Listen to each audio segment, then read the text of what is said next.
Welcome, everybody, back to the second episode of the Hot and Cold Sports and More podcast. I'm your host, David Miller, once again joined by my wonderful co-host, Andrew Wiggins. We've got a great show in store for you today. We're going to be talking about the NBA All-Star Game selections, the starters. We're going to be talking about the NFL playoffs, and then there at the end, Andrew's going to have to go, and I'm going to rant about how amazing the Bears are doing currently. But anyways, Andrew, how are you doing today? I'm doing very good. Very, very excited to dig into this NBA All-Star stuff specifically. Yeah, we were talking a little bit before we started recording, and Andrew and I, I'm more of a casual NBA fan. Andrew's more diehard than I am.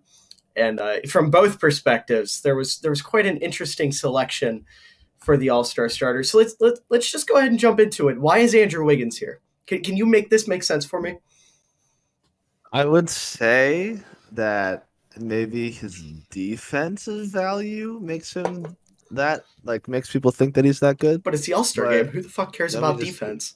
Yeah, exactly. Let me just get his stats right now. Right. 18.1 points per game, 4.2 rebounds per game, 2.1 assists per game. Mm-hmm. Shooting 48% from the field, 41% from three. Mm-hmm. Why is he an all-star if that's the case? He's averaging 18 points per game. Yeah. Who was he up against? Sorry, go ahead. If we're talking about defensive value making somebody an all-star, why would Draymond Green not be here over exactly? Because he's a DPOI candidate. He's averaging almost a triple-double. He's like basically 2 away in each category. Is Draymond having a DPOI candidate on the same team? I didn't know Draymond. He's on the same team. Sorry, go ahead. No, I saw a graphic. The Warriors right now are 28-6 with Draymond Green and 4-7 without him, and he's not an all-star. Holy cow! So Draymond's really been that guy this year. Apparently. Interesting. Okay, I wasn't aware of that. I haven't watched a lot of the Warriors. I've pretty much only watched the Bulls this year. So yeah. But I did know Andrew Wiggins was like, what the hell? Like, it didn't make any sense. Like I said, even from a casual perspective, just the name Andrew Wiggins is like, and did they consider Luka a guard or a forward for this year's voting? I think he's a guard. Let me check. Yeah, wait a minute. Just realized he's not even on the starters. Yeah, Luka's not starting. Yeah, Ja and Steph are over him at least. Which Ja's been playing out of his mind, hasn't he? Yeah, let me just once again check. Specifically, he is averaging 25, 8.9, 8.7. Okay, so he's been playing out of his mind. I saw you made a TikTok where someone was comparing him to MVP Rose, or saying he was having that type of year, and then you were like, no.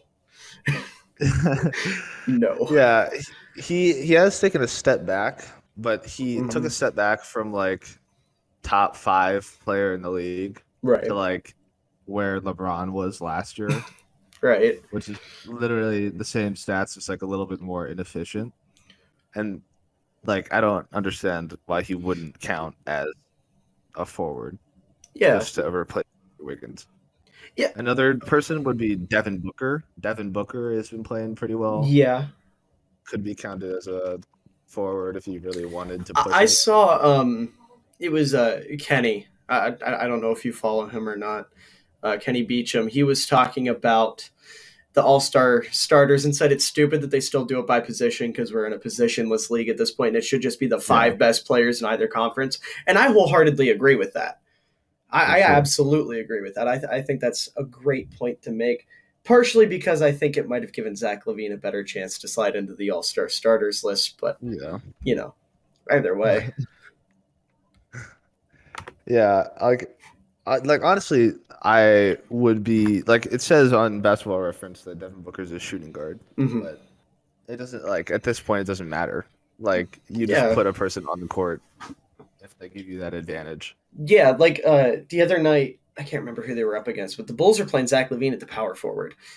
Like the NBA has it's something really interesting, and I don't want to dive too much into that because you said you don't have a lot of time. But the NBA transitioning into a completely positionless league is such an interesting thing, and the NFL is kind of starting to hit that as well with guys like Debo Samuel.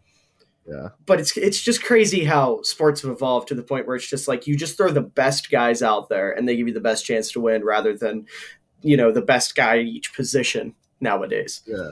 It's really cool to see it, like how Mm-hmm. talented players really are. Yeah. But so you said it was Booker and Luka were the two guys you thought should have made it over Wiggins and Yeah, and then Draymond because of the yeah, defense and thing. then a maybe Paul George because he has also been playing better than Andrew Wiggins, but he is injured. So I don't Oh, know if that's the okay. reason. Okay. Have they released anything about who the bench players are going to be yet? I don't think so. Okay. I think it was just the starters. Okay. I saw a tweet from Daniel Greenberg, who's a Chicago sports guy, and it was about Kobe White and Alex Caruso both getting one vote from players for the NBA All-Star game. So I didn't know if, like, because the player votes were out, if we knew who was going to come off the bench or not. But other than Wiggins, though, at least, like I said, at least from a casual perspective, I don't really see any other issues here. Like Durant, Antetokounmpo, Embiid. I said earlier, I think Zach LaVine should have been over Trae Young. That's a little bit of bias. And then DeRozan obviously has been playing at an MVP level. And then in the West, LeBron's going to be there no matter what. Jokic, Steph, Ja. I mean, Yeah. you would know better than I would. Maybe I'm missing something here, but outside of Wiggins, I really don't see that big of an issue with any of these guys. Yeah, I think they're all right. Joel Embiid's been having a crazy year too. He's Yeah, like an MVP candidate, yeah. but not out of nowhere. But he stepped up from last year. Mhm. Yeah. The And funny. Oh, sorry. Go ahead. you go. I was gonna say the funny thing about this too is you see so many people getting so upset over who's starting and who isn't in the All-Star game. And I mean, we're kind of doing it now because we're clowning on Wiggins. But the truth of the matter is, at the end of the day, when 15 years down the line, when you're assessing these players' careers, you don't see he was an All-Star starter so many years. It was he was an All-Star so many years, Yeah. and people, like I said, people are getting mad about it kind of for no reason because we're going to forget about it in 2-3 years. Other than that one guy that probably is going to continually clown on Wiggins. Yeah. But what were you gonna say? I love seeing Ja performing as well as he is, Mm-hmm. and I love seeing the Grizzlies doing as well as they are, even without Ja. Yeah. They haven't always had the young talent, but I've always liked players like Jaren Jackson Jr. He's having a Mm-hmm. great season. I love Ja. I think everybody loves Ja. Mm-hmm. But he's just turned it up. It's insane how he's playing this year, and he deserves that spot over Luka for sure Absolutely. this year. Yeah. And I'm a big Luka guy. I absolutely love Luka. Luka's probably my favorite player, not named Jimmy Butler or Derrick Rose, that doesn't play for the Chicago Bulls. I know that's a very Yeah. specific title, but like I love Luka so much, and I absolutely agree. I think Ja Morant, like I said, even from a casual perspective, Ja Morant absolutely deserves it over Luka. The dude has been insane. I have seen more Ja Morant on my Twitter timeline than any non-Bulls player this year. Yeah, he's just been like that. Yeah, this is like Yeah. nothing else to say about it. He's just been different. He's stepped up so much from last year. Mm-hmm. The improvement's insane. Just love to see it happen. Now, what about Steph? Because I've seen that his shooting numbers are looking pretty bad recently. Yeah, he's in probably his worst slump Yeah. ever. It's bad, So, but I still think he deserves an All-Star at least. I mean, I think he's Steph Curry at the end of the day. yeah, It's Steph Curry. yeah. Um, He definitely dropped out of the MVP conversation. I think. I yeah, think it's wasn't Jokic, Embiid. wasn't he one of the front runners towards the beginning of the league or beginning of the Yeah, season rather? yeah. He was like number one for a while, Mm-hmm. and then he's just taken like a massive step back. I think KD Mm-hmm. is probably the front runner. Then it's like Embiid and Jokic again. No love for DeRozan. No, I am rooting for DeRozan to win it because I think he's always been a great Mm-hmm. player. He got completely wasted on the Spurs for Yeah, however long. yeah. Just a reminder: the worst free agent signing of the offseason is an All-Star starter right now. I want everyone to remember that was a narrative that people were pushing. And look at this dude now. So anyone who hated on DeRozan, anyone who doubted DeRozan, fuck you. He's better Yeah, than you. exactly. He's better than your entire franchise. I don't care who you are. You can be a Lakers fan, a Celtics fan. I don't give a shit. DeMar is better than your franchise, and that's the truth. Did you see the clip of Zach LaVine announcing on the team playing that DeMar was named a starter for the All-Star game? I loved that. That was sweet. I love their relationship.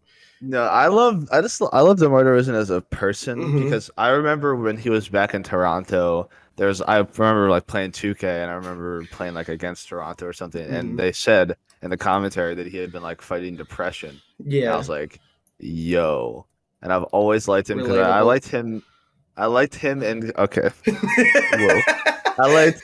I liked him and Kyle Lowry's relationship because I like to see him smile because I'm like, oh, he's happy. Yeah. And he got traded to the Spurs. He's been sad. He's back on the Bulls now. He's happy. He's winning. There's so many great, clips and photos of DeMar with his teammates, picking them up if they're down or carrying them around the court. I know there's one, I think it's him and Caruso, where he's like carrying Caruso up the court over his shoulder and, stuff like that. Like, I don't mean to sound like a wuss, but that stuff's sweet. I love that. I love stuff like that. Like, I don't care if that makes me sound soft. I really don't. I absolutely love when two guys are just like best friends on a basketball court because it's the sweetest thing in the world to see guys like that, and to see athletes, actually being people, because I feel like a lot of people forget that. A lot of people forget that genuinely. Like, it's a problem. I get in arguments over that kind of stuff all the time, but to see them, exhibiting human emotions and having human relationships and stuff like that, that's always sweet. I love that. Yeah.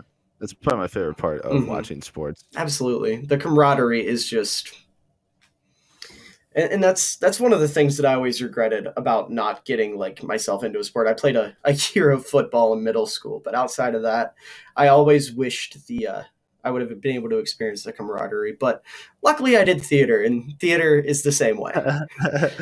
Yeah, I played my 1 year of football purely because I was like, oh, the brotherhood between the players is so cool. And then during the season, there was a battle on the field. Two of our players got in a fight, and I was like, this is not what I signed up for.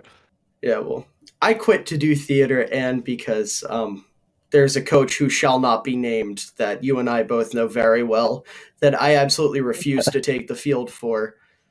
Anyone out there from our high school probably knows exactly who I'm talking about, but I refuse to take the field for that man ever. And he made fun of me to my face for that. Have I ever told you that story?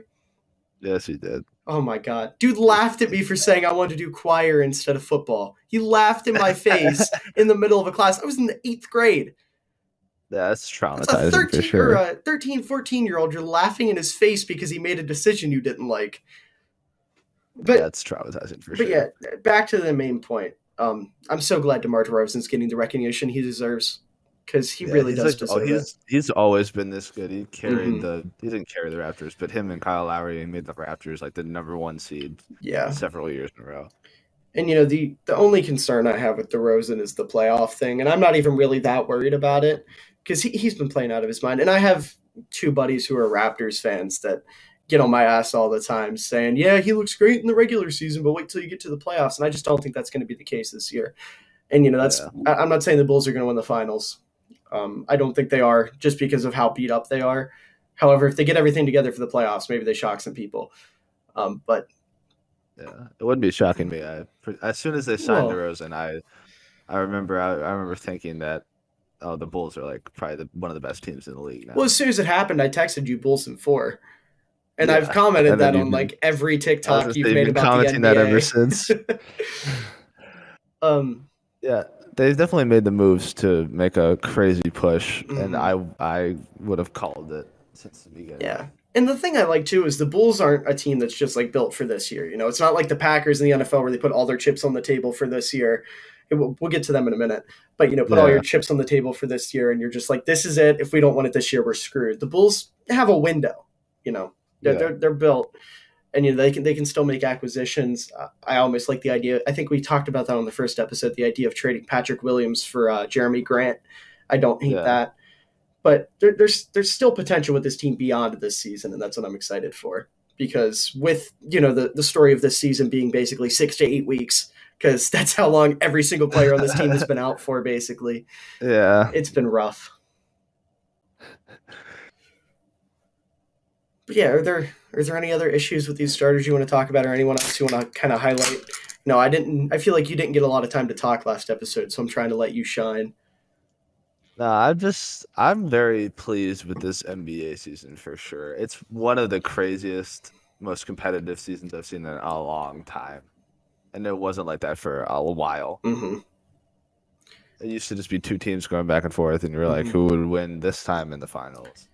But now it's like I literally could not tell you who I Yeah, actually think is going to win. yeah, and I love that's a big reason why I never like bothered getting into basketball as much as I do with football, because when I started to pay attention to basketball, it was just Warriors, Cavs, Warriors, Cavs, Warriors, Cavs, and I got bored of it. And Yeah. the NFL might be getting into that trend right now with the Chiefs kind of starting a dynasty. But regardless, at least the NFC sucks and a different team's going to come out every year because no one team is really that good. So at least there's some Yeah. variation. But with that, do you want to go ahead and move on to talking about these NFL games? Because holy cow. For sure. Yeah. So we're recording this on Friday. So we're about a week late to talking about this stuff, but scheduling is hard. Scheduling is very hard. Andrew is a very busy boy, and I'm a full-time college student. So scheduling is hard, but better late than never, right? So just starting, all four of these games were incredible, and I actually took it upon myself to take notes for these. I'm proud of myself. I watched the game and I wrote down things that I wanted to talk about because, oh my goodness, I wouldn't be able to remember everything because I had so many thoughts. But basically, to summarize, this weekend we had Joe Burrow, just Joe Burrow, a fundamental grit and grind defensive win from the 49ers. The weirdest fourth quarter I have ever seen between the Buccaneers and the Rams, and the greatest shootout I have ever seen between the Chiefs and the Bills. Nuts. Yeah, it was absolutely incredible. So starting out with that Bengals-Titans game, is there anything you want to kind of start us off with? I only got to watch a little bit of the 49ers-Packers game, but from what I saw, the Bengals did exactly what they should do to win the game, and they held Derrick Henry to like a non-Derrick Henry type game.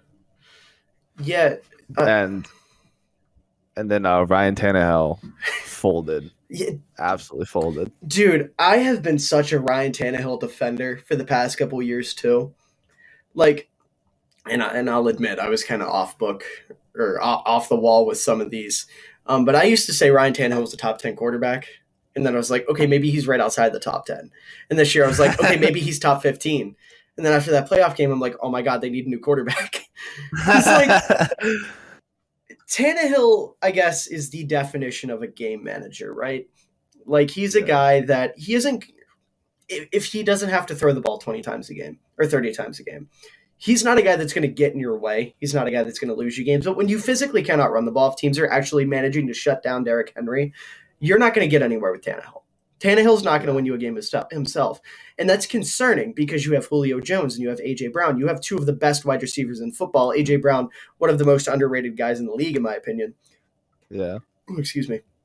But the two of them, the fact that they don't have a quarterback to get them the ball is horrible because A.J. Brown would be putting up stupid numbers if he had a real quarterback. But I think that's a move they got to do now. That's three picks in a crucial game where you really all you needed to do is not throw three picks. Yeah. Yep. And then on the other side of the ball, their defense was nuts. I don't know if you saw, but they actually, I think it was tied the record for most sacks in a playoff game with 9, which is absurd. Like the Bengals need no matter what happens this week, no matter whether they beat the Chiefs or not, which I think they actually have a shot to do. They need to invest their entire offseason into offensive line. The draft, signings, whatever you got to do, you need to fix that line because if not, Joe Burrow is going to be the next Andrew Luck. And I hate saying that because I love Joe Burrow. The exaggerated swagger of Joe Shiesty is infectious. And we just need him to get an offensive line. But that Titans defense is insane. Jeffrey Simmons is, I feel like, such an underrated interior defensive lineman. That dude was eating that game. Burrow, there were a couple times where, he might have taken a sack he shouldn't have. Pocket awareness might have been a little bit low. But overall, at least I would credit 6 or 7 of those sacks just to the offensive line being terrible. Their one offensive guard, can't remember his name, can't remember his number. He was just a revolving door the whole game. The entire game. He was the worst offensive lineman I think I've ever seen play. But they still managed to get it done. Joe Burrow still managed to look good. The fact that they won that game is insane. Yeah. It's like nuts. The 9 sacks in a game and you still win is just incredible. Yeah. I'm scrolling through here. One of the other big things, the Bengals in the first half were running a lot of screens to Jamar Chase, which is great. If you have a bad offensive line, you got to get the ball out of your quarterback's hands quick. And if you have a guy like Jamar Chase who is quick after the catch, really good rack ability, if you're getting him the ball on screens and stuff just as soon as the ball is snapped, basically, that's a great strategy. And I thought they were killing it in the first half doing that. There was one play specifically where the cornerback lined up about 10 yards in front of Chase, and he got like 20 yards out of it. But they like abandoned that in the second half, and I wasn't sure why they did that. I'm trying. There were a couple other things I wanted to. So you said you didn't watch this game, right? No, I did not. There was a really big reception that A.J. Brown had. He had a big touchdown, but it wasn't that. It was it was like a 30-yard catch. And after he caught the ball, the commentators went quiet for a second, and they were playing the Avengers Endgame theme throughout the stadium, and I thought that was the dopest shit ever. Yeah, that is pretty gas. Like, dude just made a massive catch, and they were like, fucking Endgame. Speaking of A.J. Brown, something I noticed in this game, and I'm way late to noticing this, is that he reminds me a lot of Debo Samuel in the sense that he has this really low center of gravity and he's a really hard runner. And that's something that we're seeing a lot more in NFL receivers nowadays, where they're guys that, like I said, they're just really good runners after the catch.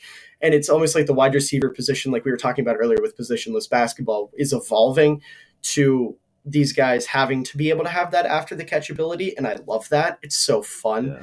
A.J. Brown and Debo are two of my favorite receivers in football. Also worth noting with the Titans, they used an NFL record 91 different players on their team this year. Like that's and they made it. They were the number 1 seed in the AFC with 91 different players playing on their team. So I genuinely think that Mike Vrabel should get consideration for Coach of the Year just based off that. I don't think he'll get it, but that is like insanely impressive. That is such, especially considering Derrick Henry was one of those guys, and he is your entire offense. Yeah, it's crazy. And also Evan McPherson, their kicker, I've determined is the anti-Cody Parkey. He won them that game. Like I think he hit 3 field goals that were massive, and they don't win that game without him. So that was a fun game to watch. But the 49ers-Packers game, I think, was my favorite game out of the 4 this week. And not just because it was the Packers losing, not just because I love the 49ers right now and I love Deebo Samuel, but this was an old-school, fundamental, smash-mouth defense football game. And if anyone who knows anything about me knows, I love the fundamentals. I love old-school football. I'm a big defense guy. And this game was textbook what you want to see out of a defense. I said, I think going into this game, maybe not on here, but I've definitely said it on TikTok, that the 49ers excel at their linebackers playing really, really good pass coverage to the point where their corners almost become irrelevant. Like they're still there if you're going to go deep on them. It becomes a little bit of an issue. But that intermediate game is non-existent against the 49ers because their linebackers are so impressive in pass coverage. And that was very apparent. Fred Warner played out of his mind this game. Something else that I said going into this game, David Bakhtiari, if he didn't play, that would be huge. And he didn't. And there was a lot of pressure on Aaron Rodgers this game. And then Jair Alexander and Zadarius Smith played. Zadarius Smith, I think, had a sack. He was on the unlimited snap count, didn't really do much. He's a guy that I think leaves in the offseason, speaking of him. Let's see here. Oh, the 49ers blocked field goal was massive. That was the block absolutely punt too. Huge. Oh, that's what I meant, block punt. Sorry. My boy Talanoa Hufanga, excuse me. He scored the touchdown on that. Loved that. Deebo Samuel played absolutely incredible. The dude was carrying the team so hard he literally hurt his back and then came back in. Like, okay, Debo Samuel is such an incredible football player. I'm going to kind of simp here for a minute. Watching Debo play football is so fun. Like, even people that I've talked to that I don't want to say casuals because I feel like that's kind of mean, but like people who aren't as into football as I am, they watch Deebo Samuel and it's just like fireworks. Watching Deebo Samuel play football is the most fun thing in the world. And I love the 49ers offensive coordinator because he gets Deebo involved in literally everything. And that's the type of guy that I would kill for. Like, I would kill to have Deebo Samuel on the Bears. I would go ballistic to have him on the Bears. He's so good. He's just so good at football. Yeah. Oh, sorry, were you gonna say something? No, I had him on my fantasy team. I did too. I did too. Oh my god, he was a monster. He was a different beast. Yup. I had him and AJ Brown all year. My two guys. That's why they became my guys. I'm usually not a big fantasy guy, but watching the two or having the two of them on my fantasy team this year, I was paying more attention to them. And on the NFL fantasy, were you in Daniel's NFL fantasy league? NFL.com fantasy league? Okay. I had it. Well, I was in that, and I ended up getting beat off some bullshit. But anyways, of course, yeah, that league, when a guy makes a big play, you'll get like a little pop up of what the play was, and I would get so many of Deebo, and it was so much fun to watch him. And then the 49ers defense as well, something that was important to note. The Niners were really only rushing for that game. You know, usually against a team like the Packers, you got to send a lot more if you want to get pressure. And the Niners were rushing for and getting consistent pressure against the Packers. And again, that goes back to David Bakhtiari not playing. Him not being there was such a huge loss for them. I would argue if he's there, they probably win this game. I think that's a big difference. Yeah, because Rodgers had no time. And, you know, Rodgers, he's known for being an improviser. He's known for making plays out of nothing. You can only do that so much in a game. You can only get away with that so much. Eventually it's going to catch up to you. You still need those little chunk plays where you have time, you can think, that kind of thing. Rodgers isn't really he didn't really have that opportunity against the Niners. But overall, I'm so glad the Packers lost. That's wonderful. Their special teams has to be the worst unit in the league. Absolute joke. Aaron Rodgers is leaving. There's no doubt in my mind. He is going to the Denver Broncos, and he is taking Devontae Adams with him. Yeah, that'd be nuts. Yeah. And the beautiful thing about that is, too, the Packers are not slated to have a bunch of cap room this year. Like, if they get rid of there's supposed to be a cap increase by like $30 million. So every team's basically going to get a free $30 million in cap. And even with that $30 million, you get rid of Rodgers, you only have $20 million in cap. And you have Zadarius Smith, who's your starting edge rusher, Preston Smith, who's your other starting edge rusher, Adrian Amos, your starting safety. There's a couple other guys that I can't remember. Devontae Adams, obviously, but you can still franchise tag him. Like, there's a bunch of guys for the Packers. Even outside of the star-level players, there's little guys that, like, play very crucial roles. That's another thing about the Packers is they have these role players that are so important to their team, like Mercedes Lewis, who is so integral to the run game as their second tight end. But guys like that, you lose them, the Packers are going to crumble. And, you know, if I'm a guy like Zadarius Smith, he's in his prime right now. I'm not going to want to stay with the Packers for a rebuild. And if a team like the Buffalo Bills calls me, you know, they need help with pass rushers. If they call me and they're like, "Hey, we know the Packers are about to rebuild. You're hitting free agency. Do you want to come play for us?" I'm taking that, you know, all day. 100%. Adrian Amos, same thing. If there's a team that needs a safety, I'm taking that all day. There's no way these guys are going to sit around to wait to figure out if Jordan Love is the real deal. And obviously, if the Packers trade Rodgers, they're going to get a nice little compensation package for it. But the Packers front office sucks. Their GM is an idiot. And I'm not fully confident that even with these changes, even with, you know, all the draft capital in the world that they could get out of Aaron Rodgers, that they're going to necessarily hit a home run with it. Yeah, I'm so excited. As a Bears fan, I'm so excited. Apparently, their quarterbacks coach, pass game coordinator, is going to come be the offensive coordinator with the Bears. And I'm so excited for that too. Yeah, he's awesome. He is amazing. I'm going to talk about that later. But moving on, Bucks, Rams. This game was stupid. It made no sense. I don't understand how this was a football game. I don't either. I remember it was 27-3, I think, at some point. I messaged one of my friends that was like watching the game, and I said, Tom Brady has come back from this literally same situation before. Yeah, 28-30 to 27-30. I said it as a joke. I said it Mhm. as a joke. Yeah. And then the guys started texting me as they scored and scored and scored and scored. And Mhm. I was like starting to get genuinely nervous for the Rams. Yeah. Yeah, and the worst part is Brady didn't even lose this game for them. Brady killed it. In that second half, Brady was playing out of his mind. And then the defense sold on him. Like, they sent the house and they had Antoine Winfield one-on-one with Cooper Kupp. And Cooper Kupp hit like the nastiest route I've ever seen, left him in the dust. And Matt Stafford put a ball perfectly on the money to end it. Like, that was the play of Matt Stafford's career, first of all. That throw was beautiful. I'm not trying to take anything away from Matt Stafford. But Brady deserved to win that game. He played the fact that phenomenally. The fact that they made up that gap in that Mhm. little time. Yeah. You have to finish that game out. Yeah. And I mean, in the Rams' defense, a lot of things did go Brady's way. Like, there were a lot of really bad, stupid fumbles. And something I actually question, and this wasn't something that I came up with. I saw this somewhere. The Rams letting their running back stay in after fumbling like 2 times, 3 times, whatever, when he hadn't played up until the week prior, like the whole year, because he had a torn Achilles that he was recovering from. The fact that he came back from that and then was fumbling like that, and you have your bell cow back from the regular season that wasn't getting any touches that game. I don't understand why they didn't just switch it, let him take the start for the rest of the game. But it didn't end up mattering because Cooper Kupp is the stupidest route runner in football. I love Cooper Kupp. That's another guy. He's a glitch. That's another guy. I had him in fantasy too. That's another guy that I just absolutely love. Man. Yeah. I had 4 fantasy leagues and I was kind of killing it in the wide receiver department. But what ended up happening was I had dog shit running backs. Like, I had James Robinson as my RB1 in one league, and then Urban Meyer was like, yeah, he's not allowed to run the football.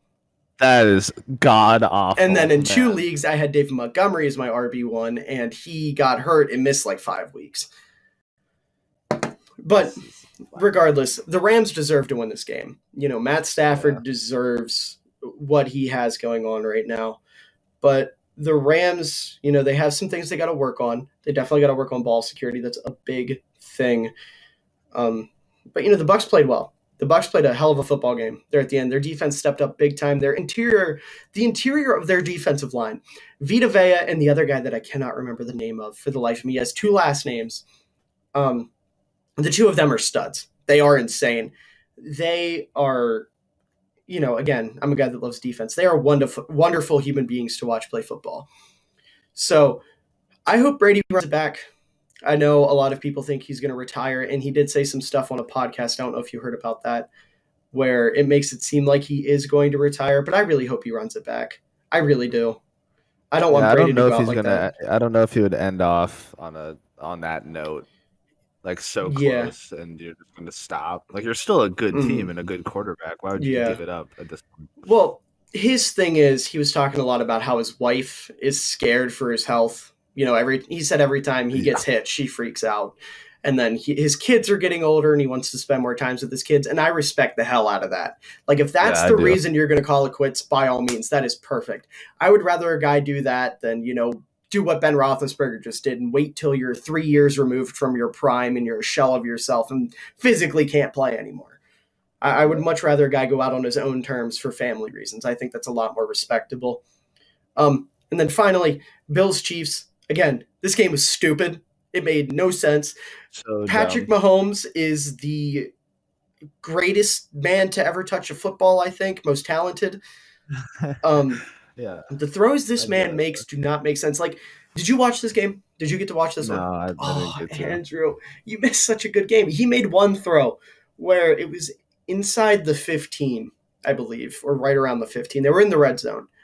And he drops back, and the Bills send a lot of pressure on him. So he runs backwards, spins, chucks it off his back foot, and high points it to a guy in the middle of the end zone for a touchdown. Craziest throw I've ever seen. Made no sense. And Josh Allen was making throws like that too. Josh Allen is the truth. He is an incredible football player. I don't think I gave him enough credit this season. I really don't. These two, I definitely think. I think I said it last week too, that Josh Allen and Patrick Mahomes are the next Tom Brady and Peyton Manning matchup. Yeah. I don't think it'll be quite as one-sided as Brady and Manning, but these two are going to be going back and forth for years, and I'm so excited for it. Outside of the Bears game a couple years or 2 years ago now, where they beat Tom Brady with Nick Foles and Kyle Fuller had a big time forced fumble, and the one game where Trubisky went off against the Dallas Cowboys, and the one game where Mitch Trubisky went off against the then Redskins that I was actually at, and the game where the Bears clinched the playoffs in 2018 over the Packers. Outside of those three games, I think this is my favorite football game I've ever watched. It was nuts. It made no sense. But hold on, looking at a couple of things here that I've written down. Okay. Big thing here. Ed Oliver, the defensive tackle for the Buffalo Bills, is also insane. He went off this game. Yeah. He had an insane game. You know, the defense isn't going to be looked at a lot with this game, obviously, with Mahomes and Josh Allen going back and forth and putting up stupid numbers. Yeah. But Ed Oliver had a hell of a game. He's a guy that's, you know, on the up and up, and I think he's going to be very, very impressive going forward. I think he's the guy to definitely look out for. Also, the fact that last drive that the Chiefs had, 13 seconds on the clock, and Mahomes still got them into field goal range. 13 seconds. That's so impressive. Yeah. And again, I don't know if you've seen the Travis Kelce clips from that drive, but he called the drive. He called the plays on the drive. Travis Kelce. I've seen the clips. Yeah, he was like, Mahomes, I'm going to be here. Just throw it to me here. And that's what happened. But I got to ask, I want your opinion on this. How do you feel about the coin toss? How do you feel about the overtime rules? God awful. The fact that, well, it's not even like, it's like, yeah, they both technically have a chance because the defense has a chance to stop them. But Josh Allen just has to sit on the sideline and do nothing after having another amazing performance. He just sits on the sideline. Well, yes. Does nothing, watches. That's what the quarterback does when a team's on defense. Yeah. I know, but all he can do is watch as he loses this game, and he's literally had another back-to-back insane game. Yeah, I don't see the issue. I really don't. What? Yeah, I don't see the issue. Have you not seen me on TikTok saying that I don't have any issue with the current overtime rules? I have not seen that. I feel like it could be better for sure. My thing with it is I don't care if they change it. If they change it, cool. If they don't, cool. I'm not like vividly or viciously fighting for not changing the rules. I don't think it would be like a disgrace to the game of football if you change the rules. But I don't care. Like, at the end of the day, defense is half of football. And if your defense can't get it done, the Buffalo Bills were the best defense in football this season. If they cannot get it done when it matters most, then the team doesn't deserve to win. That's my opinion on it.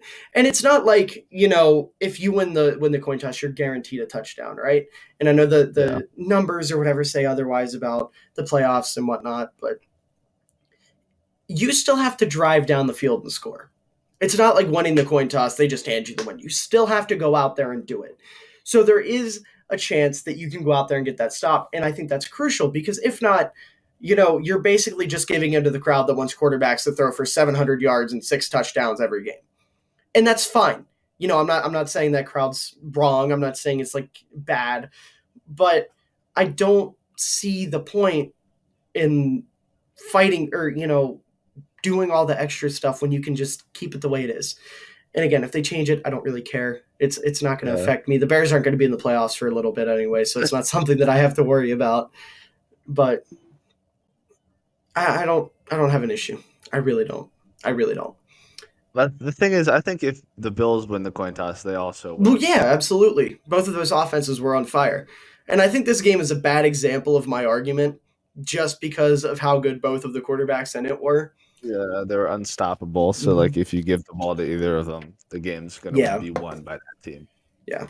But if it were like the Green Packers and the Niners, right?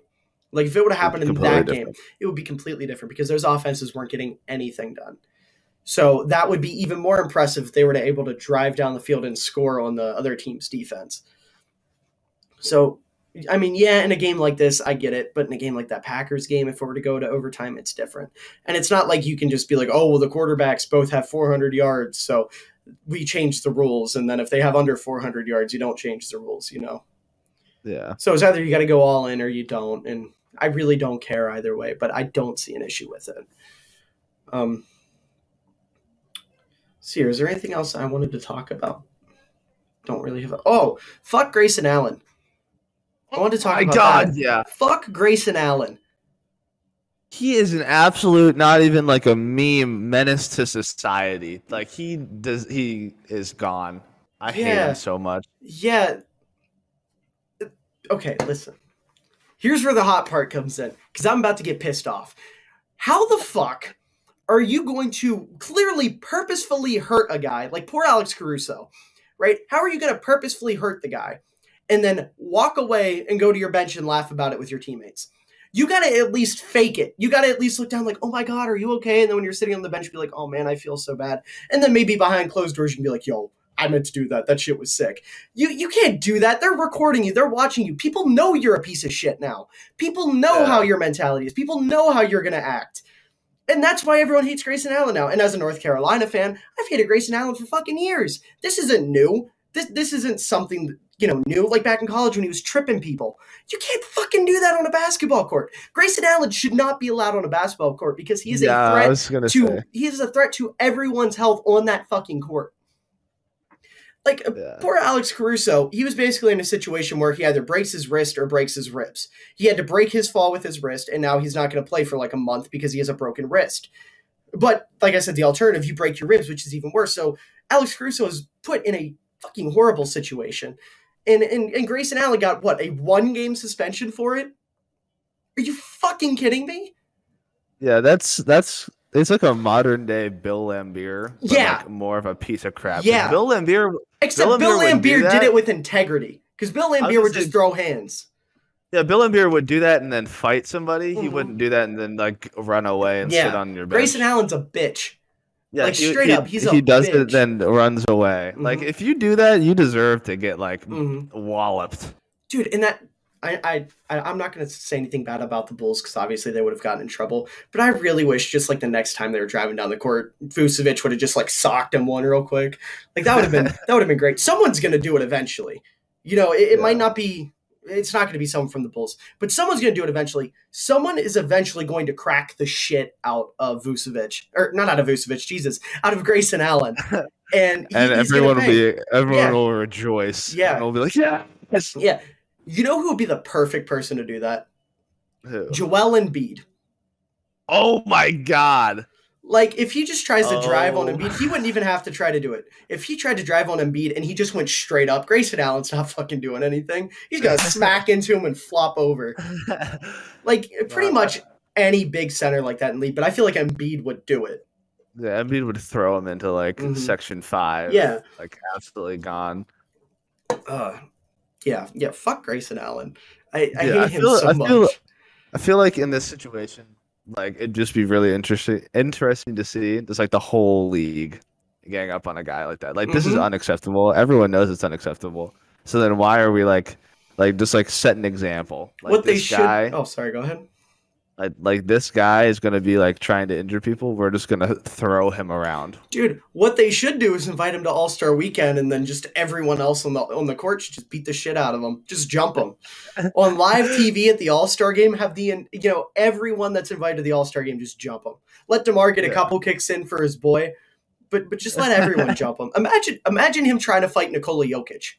Imagine his massive fucking frame going at it with Grayson Allen. Because that's the thing. Grayson Allen's just a little fucking white dude. He get his really shit. Like a dad. Yeah.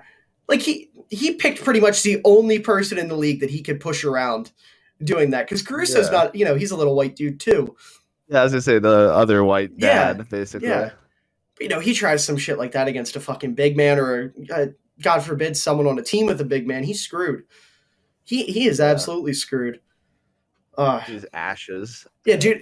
If that would have happened back in like 1984, the entire bench would have cleared. You'd have I had was the gonna say. entire Bulls team and Billy Donovan getting suspended. Yeah, I can't remember who was commentating the game, but I know it was like a nationally televised game. The dude said that it was the dirtiest thing he'd ever seen on a basketball court. And then, like you said, people have been going at it for days and days after the fact, giving him shit. So yeah, just fuck Grayson Allen. Honestly, I hate Grayson Allen. He is my Christian Laettner. That's what Grayson Allen is. Grayson Allen is my Christian Laettner. Him and LeBron, because fuck LeBron. Yeah, talking about guys, old players that are going to retire. The day LeBron retires, I will streak in the streets. I'm so fucking excited. I hate LeBron so much. I hate this year though is probably the first year that I haven't heard anything about LeBron. Like he's been irrelevant from what I've been able to pick up. As irrelevant as LeBron can be. Yeah. Has he even had a good year, like statistically? He's had a very LeBron year. Mm. Like I literally think it's like 26, 5, and I think it's like 26, 5, and 5, something like that. Interesting. Well, I guess because that's like the status quo for LeBron. Unless he's doing better than that, you're really not going to hear much about him. Oh my God! I just looked it up. Basketball Reference 29, 7.7, 6.3. God damn it! Fuck LeBron. 52% from the field. Even the one year where I don't hear a thing about him other than the Lakers are bad, he's still putting up fucking numbers. He's going nuts. Yeah. Did you 4-point boost from last season? But wasn't he also hurt like most of last season? Yeah, that's true. Okay. Also, speaking of the Lakers.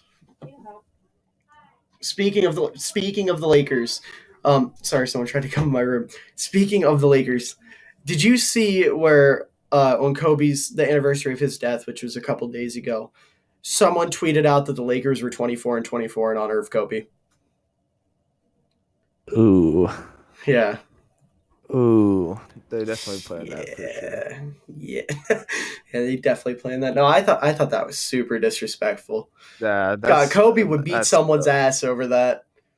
Dude, I was watching some videos about him. I saw one in particular where the girl that interviewed him said that he said something about like him wanting. He said, "I'd have like 9 girls," because like they were like, "Oh, you want a boy, like a son," and he said that Gigi was like, "Oh my God, dude, it's like."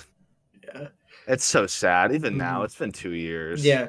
I just saw the clip yesterday of Shaq talking at that memorial thing he did, and he was telling the story where they walked up to Shaq and they were like, Kobe's not passing the ball, and he goes, okay, I'll go talk to him. And he says, Kobe, there's no I in team. And he goes, yeah, but there's an M-E in that motherfucker. Like, that's the coldest line I've ever heard.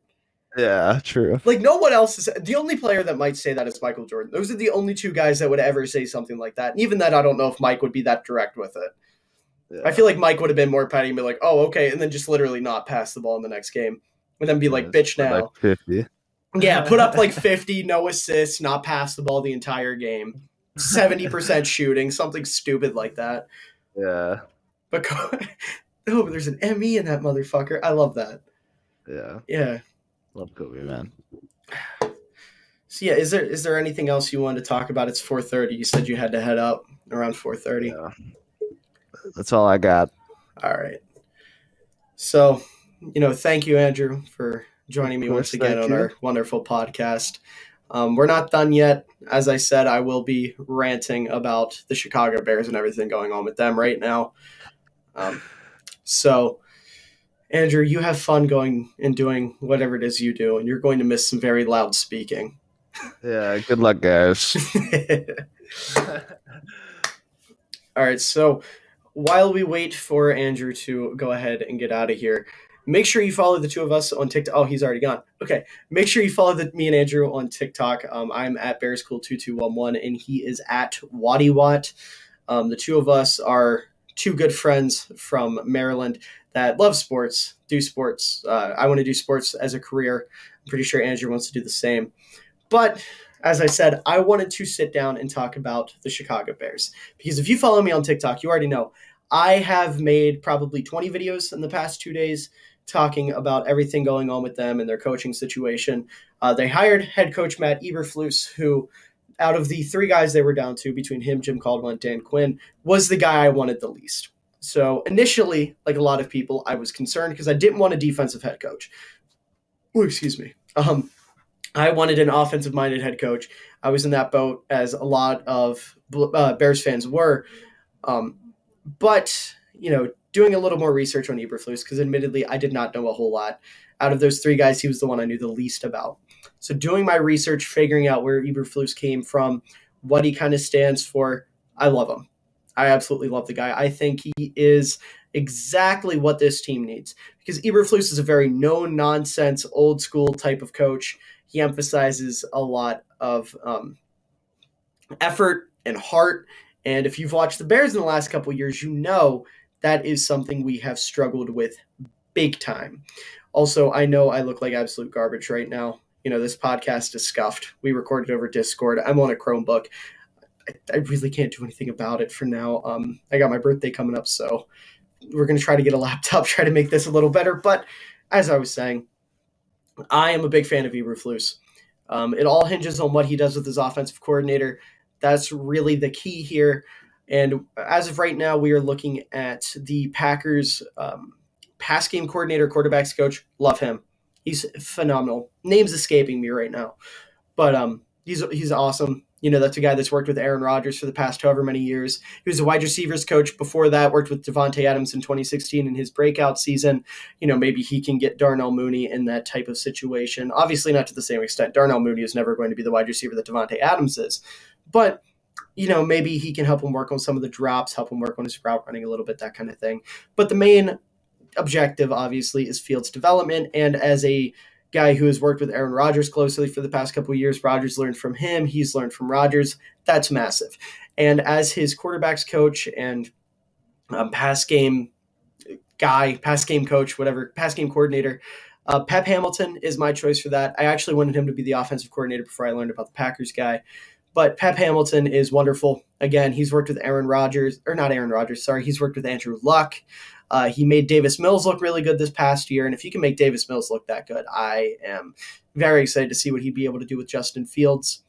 So I think the Bears are knocking it out of the park right now. I really think they are. I think they are doing the right thing with all of their hires. I'm very impressed with what I'm seeing. Ryan Poles has absolutely won me over, who I completely skipped over when I was talking about the hirings. Ryan Poles is a home run.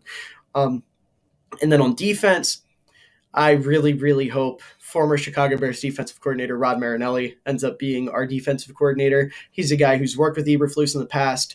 He's a guy that has spoken very highly of Eberflus over the past couple of days. He was here. He was most recently the Raiders defensive line coach, and we saw what the Raiders defensive line did this year. We saw how incredible Max Crosby played. So imagine what he would be able to do, assisting Matt Eberflus, obviously, on a defensive line with Robert Quinn and Khalil Mack, as well as interior guys like Eddie Goldman, Bilal Nichols, Kyrus Tonga, maybe Akeem Hicks in the event he comes back, but I find that very hard to believe. We also brought over Matt Eberflus's linebackers coach and cornerbacks coach from the Indianapolis Colts. Obviously, they have been producing an all-pro linebacker the past 2 years with Darius Leonard. Maybe even longer than that. I think it's been 2 years. But regardless, Darius Leonard's nuts. He's the maniac for a reason. And, a guy who's worked with Darius Leonard is a guy I want working with Roquan Smith.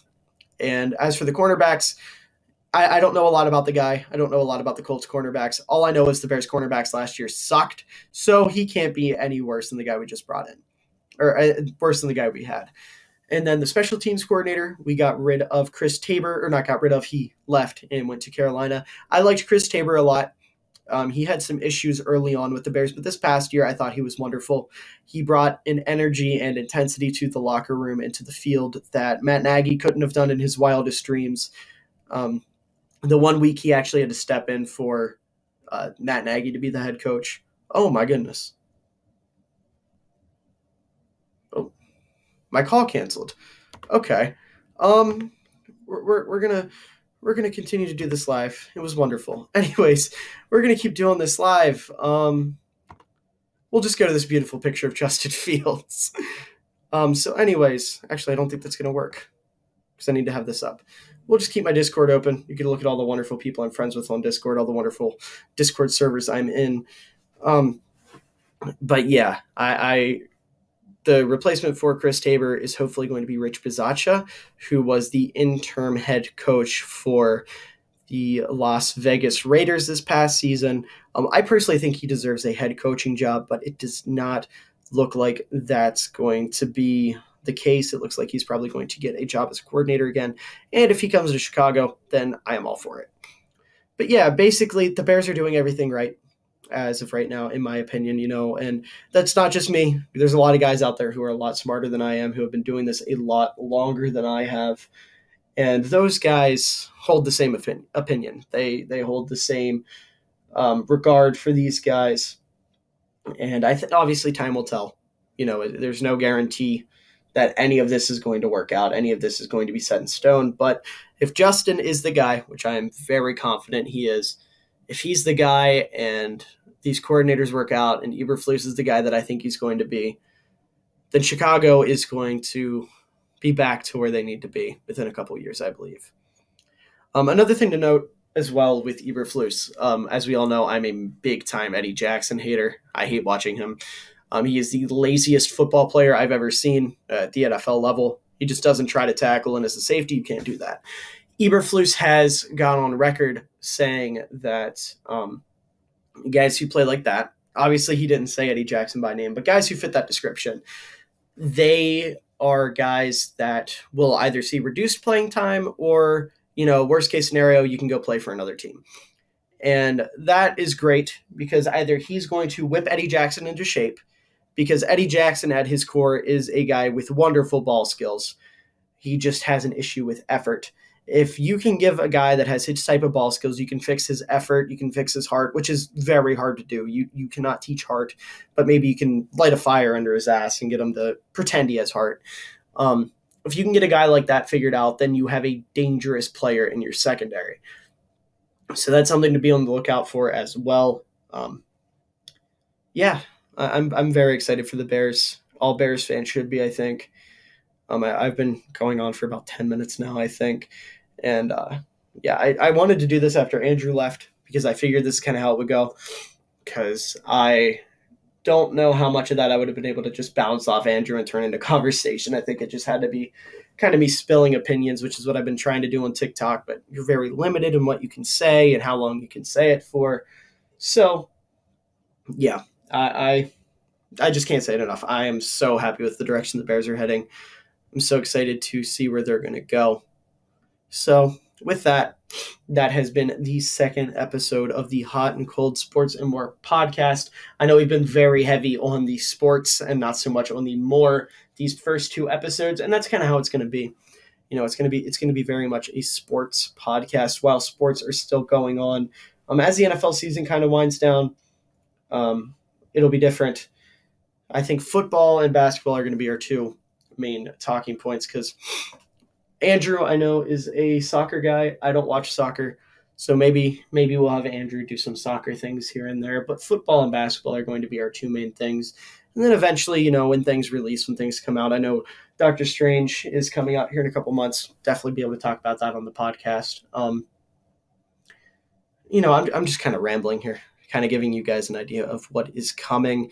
I love this whole podcasting thing. It's very, very fun. I wish we could do it more often, but as I said at the beginning, scheduling is very, very difficult to figure out with me being in college. And Andrew, he is a junior in high school with classes, and he's in a play right now, and he's helping our local middle school with a play, and he plays sports, and he's got a bunch of stuff going on. I got stuff going on.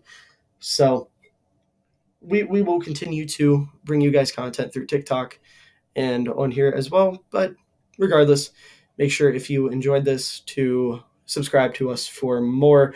Eventually, once we get the more technical aspects of things figured out, we will be adding this podcast to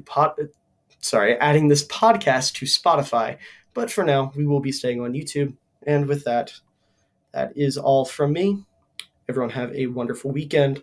I just realized we didn't really get to preview this week's upcoming NFL games. I'm not sure what Andrew thinks, but I am hoping for a Chiefs 49ers Super Bowl, because I like the 49ers because of Deebo Samuel, and I want Kyle Long to get himself a ring with the Chiefs. Do I think that's actually going to happen? I don't know. The Rams can definitely beat the 49ers. The Bengals can definitely beat the Chiefs. But for the third time now, that's all. That's all we have to say for today. And yeah, make sure to subscribe, follow us on TikTok, and we'll see you next week.